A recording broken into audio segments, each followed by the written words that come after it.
नमस्कार मित्रों, उम्मीद करता हूं आप सभी अच्छे होंगे और अपनी अपनी तैयारी में डटे होंगे। सीटेट दिसंबर 2024 के पेपर 2 के लिए आज हम लेकर आए हैं सामाजिक अध्ययन का मॉक टेस्ट। ये मॉक टेस्ट नंबर 3 है। बाकी के 2 मॉक टेस्ट का लिंक जो है डिस्क्रिप्शन में दे रखा है, वहां से आप चेक कर सकते हैं। एनसीईआरटी पे बेस्ड सारे क्वेश्चन हैं, आपको बहुत ही मदद मिलने वाली है। सारे क्वेश्चन को सही से सॉल्व करें और हमें स्कोर कमेंट करें। तो चलिए शुरू करते हैं। प्रश्न नंबर 1 पर, यदि ग्रीनविच याम उत्तर पर समय दोपहर के 12 का है तो 45 डिग्री पूर्व देशांतर पर क्या समय होगा। बहुत ही सिंपल सा कॉन्सेप्ट है कि जो आपकी प्राइम मेरिडियन जिसको कहते हैं ग्रीनविच है, उसके अगर पूर्व की तरफ जाएंगे तो समय हमेशा प्लस होता है और पश्चिम की तरफ जाते हैं तो समय हमेशा माइनस होता है। एक चीज़ तो याद रखनी है। अब पहली चीज़ इसमें क्लियर हो गई कि इसमें जो है समय जो है बढ़ेगा, क्योंकि ये पूर्व देशांतर पर समय पूछ रहा है तो यहाँ पे टाइम बढ़ेगा, यानी 12 बजे। इसमें कुछ ना कुछ ऐड ही होना है। अब एक जो है देशांतर और दूसरे देशांतर के बीच का जो समय है वो 4 मिनट का होता है। कितने मिनट का? 4 मिनट।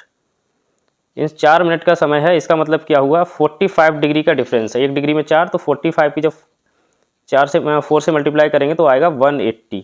ये 180 मिनट हो गए। और इसको अगर 60 से डिवाइड कर देंगे तो हमारा हो जाएगा 3 आवर्स, यानी 3 घंटे। और 12 में अगर 3 जोड़ोगे तो आपके 3 ही तो बजेंगे। तो इसका मतलब क्या हुआ? 3 बजे अपराह्न हो जाएगा। दोपहर का समय है तो अपराह्न हो गया। तो ऑप्शन नंबर 2 सही है, 3 बजे अपराह्न। प्रश्न नंबर 2 है, तटीय क्षेत्रों में समुद्री गुफाएं बनती हैं। समुद्री गुफाओं के निर्माण के लिए उपयुक्त कारण का चयन कीजिए। ऑप्शंस हैं तरंगों द्वारा अपर्दन एवं निक्षेपण, पवन अपर्दन, मानव निर्मित गतिविधि या शैलों का गिरना। तो देखिए, तरंगे जो होती हैं जब वो समुद्र से बहती हैं तो क्या होता है, जो कठोर अवरोधी चट्टान होती है उन पर अपर्दन क्रिया कम होती है, जहाँ पे कोमल चट्टानें होंगी उनका अपर्दन ज़्यादा होता है। इसके अलावा चट्टानों में संधियाँ होती है, भ्रंश होते हैं। तो यहाँ पे कई सारे लेयर्स होते हैं कोमल चट्टानों के, वहाँ पे जो है विभेदी अपर्दन के कारण समुद्री गुफाओं का निर्माण होता है। तो इसका सही आंसर ऑप्शन नंबर 1 है, तरंगों द्वारा अपर्दन एवं निक्षेपण। प्रश्न नंबर 3 है, स्थान परिवर्तन से प्राकृतिक वनस्पति में भी परिवर्तन होता है। सदाबहार वृक्ष भूमध्यवर्ती प्रदेश के समीप ही क्यों होते हैं? निम्नलिखित में से उपयुक्त कथन का चयन कीजिए। ऑप्शंस आपको दे रखे हैं, मध्य तापमान और मध्य वर्षा, दूसरा है भारी वर्षा और उच्च तापमान, निम्न वर्षा और उच्च तापमान, मध्य वर्षा और निम्न तापमान। देखिए, इसमें सिंपल सी बात है, विषुवत रेखा या भूमध्यवर्ती प्रदेश की जलवायु में साल भर तापमान हाई रहता है, मतलब ऊंचा रहता है, और शरद ऋतु वहाँ पाई नहीं जाती है। तो पूरे वर्ष एवरेज टेम्परेचर लगभग वहाँ पे रहता है वो 27 डिग्री सेल्सियस रहता है, और वर्षा भी काफ़ी होती है। तो दोनों यहाँ पे दशाएं कौन सी हो रही है? एक तो टेम्परेचर हाई हो रहा है और दूसरा क्या है कि भारी वर्षा भी हो रही है। तो इसका सही आंसर हो गया ऑप्शन नंबर 2, भारी वर्षा और उच्च तापमान। प्रश्न नंबर 4 है, अक्षांशों के बारे में निम्नलिखित कथनों पर सही विचार कीजिए। निम्नलिखित में से कौन सा सही है? 4 ऑप्शंस आपको दे रखे हैं। उत्तर ध्रुवीय वृत्त विषुवत रेखा के 23.5 उत्तर में स्थित है। मकर रेखा दक्षिणी गोलार्ध से होकर गुजरती है। ऑप्शन 3 है, दक्षिणी ध्रुवीय वृत्त विषुवत रेखा के 23.5 डिग्री दक्षिण में स्थित है। ऑप्शन 4 है, कर्क रेखा दक्षिणी गोलार्ध से होकर गुजरती है। तो इन ऑप्शंस को समझ लेते हैं। सबसे पहला देखिए, उत्तर ध्रुवीय वृत्त विषुवत रेखा के 23.5 डिग्री उत्तर में स्थित है। देखो पहले तो समझ लो इसके लिए, साउथ पोल और नॉर्थ पोल ये देखते हैं एक बार। सबसे पहले आप समझिए विषुवत वृत्त, जो विषुवत रेखा या विषुवत वृत्त जिसको कहते हैं, जो पृथ्वी को 2 बराबर भागों में बीच से काटती है, उसके ऊपर देखिए 23.5 डिग्री पे कौन सी रेखा आती है? कर्क रेखा आती है। इसके अलावा 66.5 डिग्री उत्तर में कौन सा होता है? उत्तरी शीतकटिबंध यानी उत्तरी ध्रुव। और अगर विषुवत रेखा, ये आपकी बात हो रही उत्तरी गोलार्ध की। अब दक्षिणी गोलार्ध में बढ़ते हैं। 2 गोलार्ध हैं, ऊपर उत्तरी है, नीचे दक्षिणी है। दक्षिणी गोलार्ध में विषुवत रेखा के नीचे मकर रेखा है जो होगी 23.5 डिग्री पर। जैसे 23.5 पर कर्क रेखा होती है वो उत्तरी गोलार्ध में होती है, और ये होती है दक्षिणी गोलार्ध में मकर रेखा। इसी तरह 66.5 डिग्री दक्षिणी ध्रुव आ जाएगा। तो अब इन ऑप्शन को आप जब एलिमिनेट कर लेंगे आसानी से तो आंसर सही आ जाएगा। उत्तर ध्रुवीय वृत्त विषुवत रेखा के 23.5 डिग्री उत्तर में स्थित है, जो कि गलत है। कहाँ पे है? 66.5 डिग्री है, तो ये गलत हो गया। मकर रेखा दक्षिण गोलार्ध से गुजरती है, बिल्कुल सही बात है। आंसर यही सही हो जाएगा, क्योंकि 23.5 डिग्री मकर रेखा 23.5 डिग्री दक्षिण गोलार्ध से होकर गुजरती है। दक्षिणी ध्रुव वृत्त विषुवती रेखा के 23 डिग्री दक्षिण में स्थित है, ये बिल्कुल गलत है, ये भी 66.5 डिग्री पे है। कर्क रेखा दक्षिणी गोलार्ध से होकर गुजरती है, गलत है। कर्क रेखा उत्तरी गोलार्ध से होकर गुजरती है। एकदम क्लियर हो गया। बढ़ते हैं प्रश्न नंबर 5 पे।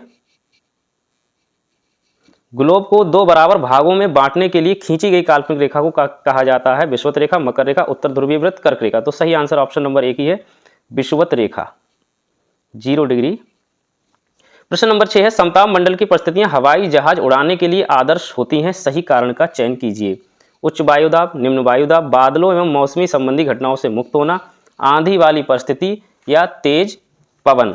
अब आपको पता है कि जो हवाई जहाज जब आपको जहाँ उड़ाना है वहाँ सबसे ज़रूरी है कि मौसम संबंधी घटनाएं ना हो, बादल या मौसम संबंधी। तो आंसर नंबर 3 ही सही है, बादलों एवं मौसम संबंधी घटनाओं से मुक्त होना। एक बार हम अपने वायुमंडल को देख लेते हैं। सबसे पहले आपकी पृथ्वी की सतह से जो शुरू होता है वो क्षोभ मंडल शुरू होता है विषुवत रेखा पे जो 18 किलोमीटर लगभग ऊंचाई तक, और जो ध्रुवों पे 8 किलोमीटर रहता है। इसके अलावा उसके बाद आता है समताप मंडल, जिसमें आप जेटयान या मौसमी गुब्बारा ये सब उसमें मतलब कर सकते हैं, उड़ा सकते हैं। ये 50 किलोमीटर रहता है। उसके बाद मध्य मंडल आता है। मध्य मंडल के बाद फिर आपका आता है आयन मंडल। आयन मंडल यानी रेडियो वेव्स के लिए, उल्कापिंड वगैरह। और सबसे बाद में आता है आपका बहिर्मंडल। बहिर्मंडल में कृत्रिम उपग्रह वगैरह, सैटेलाइट वगैरह स्थापित किए जाते हैं। बढ़ते हैं प्रश्न नंबर 7 पे। गल्फ स्ट्रीम गर्म महासागरीय जलधारा है क्योंकि यह ध्रुव से भूमध्य रेखा की ओर चलती है, अंतभम भूमि के नीचे से गर्म होती है, गर्म पानी के झरनों स्रोतों द्वारा गर्म होती है, भूमध्य रेखा के निकट उत्पन्न होती है। तो बहुत सी सिंपल सी इसमें देखिए, गर्म जलधारा जो होती है हमेशा निम्न अक्षांश से उच्च अक्षांश की ओर प्रवाहित होती हैं, और इन जलधाराओं का तापमान मार्ग में आने वाली जल के तापमान से अधिक होता है। जिन क्षेत्रों की ओर ये चलेगी वहाँ का तापमान बढ़ा देती हैं। और गल्फ स्ट्रीम जो है आपको, इसको खाड़ी की धारा और मैक्सिको की खाड़ी से उत्पन्न होती है। ठीक है। इसके अलावा ये यूरोप, उत्तर पूर्व में दिशा में यूरोप के तट तक प्रवाहित होती है। 3 धाराएं हैं इसके अंतर्गत, एक तो फ्लोरिडा धारा है, गल्फ स्ट्रीम तथा उत्तरी अटलांटिक धारा। तो इसका सही आंसर हो गया ऑप्शन नंबर 4, भूमध्य रेखा के निकट उत्पन्न होती है। नंबर 8 है, निम्नलिखित कथनों में से ऊर्जा संसाधनों पर असत्य कथन का चयन कीजिए। ऑप्शन 1 है, बायोगैस ग्रीन हाउस प्रभाव का कारण होती है, सही बात है। सौर ऊर्जा नवीनीकरण ऊर्जा, बिल्कुल सही है। ज्वारीय ऊर्जा समाप्य ऊर्जा, ये गलत है। तो इसमें असत्य कथन ही चुनना था, इसलिए ऑप्शन नंबर 3 सही है। बाकी पवन ऊर्जा प्रदूषण मुक्त होती है, ये भी ठीक बात है। और आपको पता है गुरुत्वाकर्षण खिंचाव के कारण जो भी है सागरों में जल का स्तर बढ़ता और गिरता रहता है, और चंद्रमा के गुरुत्वाकर्षण बल के कारण प्रत्येक 12 घंटे में एक ज्वारीय चक्र संपन्न होता है। इस परिघटना को ज्वार भाटा कहते हैं। प्रश्न नंबर 9 है, निम्नलिखित में से यातायात का कौन सा साधन अधिक दूरी में भारी एवं बड़े आकार वाले सामानों को ढोने के लिए सबसे सस्ता है? जलमार्ग, रेल मार्ग, वायु मार्ग, सड़क मार्ग। तो सही आंसर ऑप्शन नंबर 1 है, जलमार्ग, क्योंकि इसमें कम विशिष्ट लागत से भारी सामग्री ले जाने के लिए सबसे उपयुक्त है, और इसमें देखो पर्यावरण के अनुकूल भी है। प्रश्न नंबर 10 है, अपने पर्यावरण को बचाने के लिए जिस प्रकार संसाधनों का हमें अधिक उपयोग करना चाहिए वह सुझाइए। नवीकरणीय संसाधन, ये तो गलत हो गया क्योंकि ये तो खत्म हो जाएंगे, इनका हमें ज़्यादा से ज़्यादा उपयोग करेंगे तो। नवीकरणीय संसाधन, मानव निर्मित संसाधन, अजैव संसाधन। तो इसमें आपको पता है नवीकरणीय संसाधनों का हमें ज़्यादा से ज़्यादा उपयोग करना चाहिए। ऑप्शन नंबर 2 सही है। इसके अंतर्गत आपको पता है भूतापीय ऊर्जा आती है, पवन ऊर्जा आती है, जल ऊर्जा है, और ये ऊर्जा के अच्छे सोर्स भी हैं। और सबसे बड़ी बात इनमें यह कि बहुत ही न्यूनतम कार्बन जो है इसमें रिलीज होता है। इसके अलावा ग्रीन हाउस उत्सर्जन भी बहुत कम होता है। प्रश्न नंबर 11 है, यह कक्षा गतिविधि के समय शिक्षक ने विद्यार्थियों से आदिवासियों जैसे दिखने वाली गुड़िया का चयन करने के लिए कहा। अधिकांश विद्यार्थियों ने रंग बिरंगे कपड़े पहने हुए, सर पर मुकुट लगाए और नृत्य मुद्रा वाली गुड़िया उठा ली है। यह व्यवहार क्या दिखाता है? भेदभाव, रूढ़िवाद, प्रगतिशीलता, पूर्वाग्रह। तो इस तरह का ऑप्शन देखिए, इसमें सबसे पहली बात है कि उन्होंने कपड़ों से ही जज किया आदिवासियों को कि इस तरह से वो मुकुट लगाते हैं, ऐसे रंग बिरंगे वो करते हैं। तो इसका मतलब ये हुआ कि उनके अंदर क्या है, रूढ़िवाद, स्टीरियोटाइप जो है वो बनी हुई है कि उनकी इमेज एक तरह से, इसलिए ऑप्शन नंबर 2 सही है। बढ़ते हैं प्रश्न नंबर 12 पर। ऑफिस जाने वाली महिला जिसे वेतन एवं सम्मान मिलता है द्वारा निष्पादित ऑफिस संबंधी काम की तुलना में घरेलू महिला द्वारा निष्पादित काम अनदेखा तथा अदत्त जाता है, जिसके पीछे के संभावित कारण की जांच कीजिए। ऑप्शन दे रखे, कार्यालय काम का अतिमूल्यांकन, ऑप्शन 2 है घरेलू काम के लिए कम समय लगा, भारतीय समाज की पितृ व्यवस्था, नंबर 4 है घरेलू काम का अवमूल्यन। तो देखिए सीधी सी बात है, यहाँ पे घरेलू काम का अवमूल्यन हो रहा है, उसकी कोई मतलब कीमत नहीं लगा रहे हैं, और बाकी जो ऑफिस में काम कर रहे हैं उस चीज़ की वैल्यू है, उसके लिए आपको पैसे मिल रहे हैं, इसीलिए इसको कह सकते हैं घरेलू काम का अवमूल्यन है। प्रश्न नंबर 13 है, भारतीय नागरिकों को प्रदत्त किस मौलिक अधिकार की परिधि के अंतर्गत सर्वोच्च न्यायालय के भोजन के अधिकार, निजता के अधिकार तथा प्रदूषण मुक्त जल एवं वायु के अधिकार की व्याख्या की है? अनुच्छेद 19 है, 21 है, 24 और 20 है। देखिए भोजन, जल, ये सब इंपॉर्टेंट चीज़ें हैं, ये एक तरह, और वायु, ये सारी चीज़ें बहुत ही इंपॉर्टेंट है हमारे लिए, इसलिए ये संविधान के अनुच्छेद 21 में इसकी घोषणा की गई है। ऑप्शन नंबर 2 सही है, जिसमें हम कहते हैं कि किसी व्यक्ति को उसके प्राण या दैहिक स्वतंत्रता से विधि द्वारा स्थापित अधिकारों से वंचित नहीं किया जा सकता।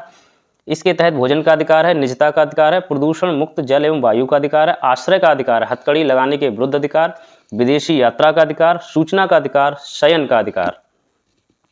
प्रश्न नंबर 14 है, निम्न जातियों की दुर्दशा पर ज्योतिराव फुले की 1873 में आई किताब समर्पित है। भारत के उपनिवेशवाद विरोधी आंदोलन के राष्ट्रवादियों को, नंबर 2 भक्ति गायकों को, अमेरिकी गृहयुद्ध में दास प्रथा का विरोध करने वाले कार्यकर्ताओं को, ब्रह्म समाज सुधारकों को। तो सही आंसर ऑप्शन नंबर 3 है, अमेरिकी गृहयुद्ध में दास प्रथा का विरोध करने वाले कार्यकर्ताओं को, क्योंकि ज्योतिराव फुले ने 1873 में गुलामगिरी नाम की पुस्तक की रचना की।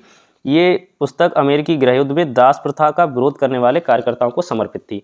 इनकी अन्य किताबें भी मैं आपको बता दे रहा हूँ, तृतीय रत्न, पोवाडा आदि हैं। प्रश्न नंबर 15, निम्नलिखित में से किसने कुरान की आयतों की पुनर्व्याख्या करके कहा कि महिलाओं को भी शिक्षा का अधिकार मिलना चाहिए? बेगम अनीस किदवई, मुमताज अली, हजारा बीबी इस्माइल, बेगम रुकैया सखावत हुसैन। तो सही आंसर ऑप्शन नंबर 2 है, मुमताज अली एक समाज सुधारक थी और नारीवादी थी और इन्होंने महिलाओं के अधिकार के लिए काफ़ी लड़ाइयाँ लड़ी हैं। प्रश्न नंबर 16 है, मध्यकाल में जनजातीय समूह के बारे में हमें बहुत कम जानकारी मिलती है क्योंकि वे लिखित दस्तावेज नहीं रखते थे, इसलिए उनके बारे में कम जानकारी उपलब्ध है। वे उन इलाकों में रहते थे जहां मध्यकालीन शासक गए। ब्रिटिश शासन के स्थापित होने के बाद ही वे लोगों की नज़र में आए। वह अलगाव में थे और एकांत में रहते थे। तो सही आंसर हो गया ऑप्शन नंबर 1। वे लिखित दस्तावेज नहीं रखते थे, इसलिए उनके बारे में कम जानकारी उपलब्ध है, क्योंकि वो ज़्यादातर उनके लिए जो रीति रिवाज है मौखिक परंपराओं का ही संरक्षण करते थे, लिखित रूप से ऐसा कुछ नहीं था। प्रश्न नंबर 17 है, खुदा की रचना के खाते उसका विवरण चूंकि मर्दों की सूची में नहीं आता, इसलिए इतनी शानदार खूबियों से भी उसे आखिर हासिल क्या हुआ? ये लेखांक 13वीं सदी में किसके लिए लिखा गया था? ऑप्शन दे रखे हैं, दिद्दा, रजिया, गौतमी, रुद्रमा देवी। तो सही आंसर ऑप्शन नंबर 2 है, रजिया। इल्तुतमिश की बेटी थी रजिया, जिसका शासनकाल 1236 से लेकर 1240 तक रहा। मिनाज सिराज का सोचना था कि ईश्वर ने जो आदर्श समाज व्यवस्था बनाई है उसके अनुसार स्त्रियों को पुरुष के अधीन होना चाहिए और रानी का शासन इस व्यवस्था के विरुद्ध जाता है। यानी जो ये बात कही थी वो किसने कही थी? मिन्हास ए सिराज ने। प्रश्न नंबर 18 है, निम्नलिखित में से कौन सा पुरापाषाण स्थल में चूना पत्थर से बने औजार मिले हैं? कोल्डी हवा, इनाम गांव, ब्रह्मगिरी, हुंसगी। हुंसगी जो है आपका कर्नाटक में स्थित है, यही आंसर सही है। और चूंकि वहाँ पे ये आवास और उद्योग स्थल था संभवतः वहाँ पे, और झरनों के निकट थे, ये ज़्यादातर पुरा स्थल जो थे झरनों के निकट थे, इसलिए यहाँ अधिकांश औजार चूना पत्थर के बनाए जाते थे। प्रश्न नंबर 19 है, निम्नलिखित में से कौन महाजनपदों के नियमित रूप से कर वसूलने के संदर्भ में सही नहीं है? सही नहीं वाला ऑप्शन आपको चुनना है, इसमें ध्यान देना है। आखेटकों तथा संग्राहकों को जंगल संग्राहकों को भी जंगल से प्राप्त वस्तुएं राजा को देनी होती थी, बिल्कुल सही बात है। व्यापार में खरीदी व बेची जाने वाली वस्तु पर कर लगाया जाता, ये भी सही है। ज़्यादातर फसलों पर कर का उपज का आधा हिस्सा निर्धारित होता था, यहाँ पे आधा हिस्सा नहीं है, यहाँ पे 1/6 है, तो ये वाला ऑप्शन हो गया गलत, तो यही आंसर हो गया सही। बाकी चौथा है, चरवाहों को जानवरों या उनके उत्पाद के रूप में कर देना पड़ता था, ये भी ठीक है। प्रश्न नंबर 20 है, कक्षा 4 के कुछ विद्यार्थी प्रश्न करते हैं कि पृथ्वी सपाट नहीं है, तो मानचित्र कैसे सब कुछ सपाट दिखाते हैं? इस प्रश्न को संबोधित करने का सर्वश्रेष्ठ मार्ग क्या होगा? ऑप्शन है, सजीवता के साथ ये दिखाना कैसे मानचित्र ग्लोब हमारी पृथ्वी से मिलते जुलते हैं, विद्यार्थियों को मानचित्र दिखाना, उन्हें स्वयं ही कारण पता करने के लिए कहना, विद्यार्थियों को ग्लोब दिखाना। देखिए बाकी सारी चीज़ें, मानचित्र दिखाना, कारण स्वयं पता करना, विद्यार्थी ग्लोब दिखाना, इनसे काम नहीं चलेगा। काम चलेगा ऑप्शन नंबर 1 से, कि सजीवता के साथ हमें ये दिखाना पड़ेगा कैसे मानचित्र ग्लोब हमारी पृथ्वी से मिलते जुलते हैं, यानी उनकी सिमिलरिटी आपको बतानी पड़ेगी, तब बच्चे के अंदर वो इमेज बनेगी कि वास्तव में हम इसको सपाट तरीके से किस तरह दिखा रहे हैं। प्रश्न नंबर 21 है, रोजी एक महिला का नर्स के रूप में तथा पुरुष का अभियंता के रूप में चित्र बनाया, यानी नर्स के रूप में महिला ने और पुरुष के अभियंता के रूप में चित्र बनाया। इसके पीछे का कारण पूछने पर उसने उत्तर दिया, महिलाएं अच्छी नर्स होती हैं क्योंकि वह अधिक धैर्यवान और सौम्य होती हैं, जबकि विज्ञान में तकनीकी दिमाग की आवश्यकता होती है और महिलाएं तकनीकी वस्तुओं का प्रयोग करने में सक्षम नहीं होती हैं। रोगी का कथन क्या परावर्तित करता है, यानी क्या रिफ्लेक्ट कर रहा है इस तरह का? रोगी नहीं, यहाँ पे रोजी है। तो आपको पता है कि सिंपल सी बात है, ऐसे क्वेश्चन में सीधी सीधी जेंडर रूढ़िबद्ध धारणा होनी है। तो ऑप्शन नंबर इसमें दूसरा सही है, जेंडर रूढ़िबद्ध धारणा, कि महिला ये कर सकती है कि पुरुष यही कर सकता है, ऐसा नहीं है। इसीलिए जेंडर, ये कैसी धारणा है? जेंडर रूढ़िबद्ध धारणा। प्रश्न नंबर 22 है, विद्यार्थियों को भारत की चुनाव प्रक्रिया के बारे में सुपरिचित कराने के लिए निम्नलिखित में से कौन सी शिक्षा शास्त्रीय विधि सर्वश्रेष्ठ होगी? ऑप्शंस हैं, विद्यार्थियों को अपने पड़ोस में चुनाव संबंधी सर्वे के लिए कहना, कक्षा में कक्षा प्रतिनिधियों के लिए चुनाव आयोजन करना, स्थानीय चुनाव पर वृत्त चित्र दर्शन किसी विशेषज्ञ को व्याख्यान के लिए आमंत्रित करना। देखो व्याख्यान से तो काम चलने वाला है नहीं, और डॉक्यूमेंट्री से भी बच्चे, डॉक्यूमेंट्री आप दिखा सकते हैं लेकिन डॉक्यूमेंट्री से वो लाभ नहीं मिलेगा। इसके अलावा कक्षा में कक्षा प्रतिनिधियों के लिए चुनाव आयोजन करना। जो चीज़ हम करके सीखते हैं उसमें ज़्यादा बच्चे जो है आसानी से उनमें इन्वॉल्व होते हैं और उसकी नॉलेज उन्हें ज़्यादा होती है। तो ऑप्शन नंबर 2 सही है कि हम उस चुनाव की प्रक्रिया को प्रत्यक्ष रूप से उन्हें उनके सामने ही, उनके द्वारा ही करके दिखाएं। प्रश्न नंबर 23 है, आदिवासियों और चलवासी पशुचारियों चरवाहों के जीवन के प्रति विद्यार्थियों को संवेदनशील बनाने हेतु श्रेष्ठ संभाव्य अभ्यास होगा। बकरवालों पर चलचित्र तथा वृत्त चित्र दिखाना, व्याख्यान एवं सेमिनार, आदिवासियों और चलवासी पशुचारियों पर सामूहिक चर्चा, पाठ्य पुस्तक पठन। तो सही आंसर ऑप्शन नंबर 1 है, बकरवालों पर चलचित्र यानी डॉक्यूमेंट्री अथवा वृत्तचित्र यानी चलचित्र अथवा मतलब डॉक्यूमेंट्री या कोई भी आपकी शॉर्ट मूवीज़ है, इस तरह की चीज़ें आप उनको दिखा सकते हैं, तो इसमें उनके लिए एक मोरल भी मिलेगा। प्रश्न नंबर 24 है, विद्यार्थियों द्वारा जल के इस्तेमाल पर सामूहिक चर्चा करते समय शिक्षक को श्यामपट्ट का इस्तेमाल निम्नलिखित में से किस तरह करना चाहिए। ऑप्शन है, संकल्पना, विषय वस्तु और मुद्दों के आधार पर प्रतिक्रिया को व्यवस्थित करना। ऑप्शन 2, वे विद्यार्थी जो कक्षा में होनहार माने जाते हैं उनकी प्रतिक्रिया को लिख देना। विद्यार्थियों की बातों को सुनना लेकिन उनका अवलेखन आवश्यक नहीं है। चर्चा में कही गई हर बात को अवलेखित करना। पहला ऑप्शन है, संकल्पना, विषय वस्तु और मुद्दों के आधार पर प्रतिक्रिया को व्यवस्थित करना। बिल्कुल सही बात है, यही आंसर सही है।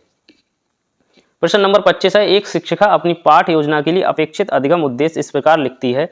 विद्यार्थी साप्ताहिक बाजार की तुलना शॉपिंग कॉम्प्लेक्स के साथ करने में सक्षम होंगे। इस उद्देश्य के लिए विद्यार्थियों को अपना डैश प्रदर्शित करने की आवश्यकता होगी। अनुप्रयोग, समझ, विश्लेषण और ज्ञान। ऑप्शन नंबर 3 इसका सही है, विश्लेषण।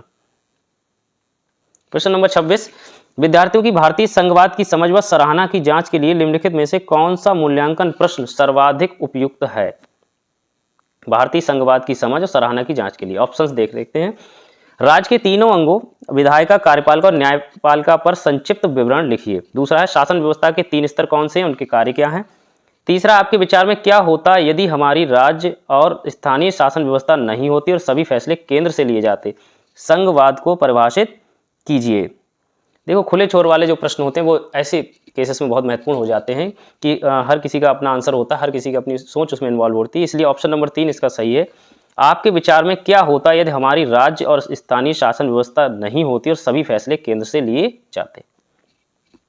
प्रश्न नंबर 27 है, विद्यार्थियों के तथ्यात्मक ज्ञान की जांच के लिए किस तरह के प्रश्न पूछे जा सकते हैं, यानी फैक्चुअल नॉलेज के लिए। ऑप्शंस आपके दे रखे हैं। पारिभाषिक शब्दावली का ज्ञान, वर्गीकरण और श्रेणियों का ज्ञान, रणनीतिक ज्ञान, विषय विशेष कौशल का ज्ञान। तो सही आंसर है ऑप्शन नंबर 1, पारिभाषिक शब्दावली का ज्ञान। प्रश्न नंबर 28, 7वीं शताब्दी के प्रारंभ से निम्नलिखित में से किस विचार पर लोगों ने सवाल उठाने शुरू कर दिए। केवल मानव, ऑप्शन 1 है, केवल मानव जाति जीवन के अनंत चक्रों से गुजरते हैं। दूसरा, सभी व्यक्ति जन्म के साथ समान होते हैं, जन्म के समय समान होते हैं। व्यक्तिगत प्रयासों से पुनर्जन्म के चक्र से छुटकारा पाया जा सकता है। अगला है, सामाजिक विशेषाधिकार किसी के जन्म का परिणाम है। तो यही आंसर सही है, ऑप्शन नंबर 4, सामाजिक विशेषाधिकार किसी के जन्म का परिणाम है। प्रश्न नंबर 29 है, पृथ्वी के चारों ओर फैली वायु की पतली परत को वायुमंडल कहते हैं। क्या चीज वायु को पृथ्वी के चारों ओर बनाए रखती है। ऑप्शंस आपको दे रखे हैं। पृथ्वी का गुरुत्वाकर्षण बल, सूर्य की ऊष्मा, पृथ्वी पर चट्टानें और महासागर, चांद का गुरुत्वाकर्षण बल। तो सही आंसर ऑप्शन नंबर 1 है, पृथ्वी का गुरुत्वाकर्षण बल। इसी गुरुत्वाकर्षण बल के कारण वायुमंडल हमें छोड़कर नहीं जाता है, वो लेयर्स जो है हमारे चारों ओर बनी रहती हैं। प्रश्न नंबर 30 है, हमारा सौर परिवार निम्नलिखित खगोलीय पिंडों से बना, इनमें से किन किन से बना। ऑप्शन दे रखे, नक्षत्र, मंडल, मंगल ग्रह, सूर्य। दूसरा है उपग्रह, ग्रह, ध्रुव तारा। तीसरा ऑप्शन है सूर्य ग्रह, उपग्रह, क्षुद्र ग्रह, उल्कापिंड, ग्रह, उपग्रह, क्षुद्र ग्रह, सप्तऋषि। तो सही आंसर ऑप्शन नंबर 3 हो गया, क्योंकि हमारे जो सौर मंडल में सूर्य है, सूर्य एक तारा है, इसके अलावा ग्रह हैं, उपग्रह हैं, क्षुद्र ग्रह हैं और उल्कापिंड है। तो सही आंसर ऑप्शन नंबर 3। बहुत बहुत धन्यवाद। अगर आप नए हैं तो चैनल को सब्सक्राइब जरूर करें, वीडियो को लाइक करें, शेयर करें।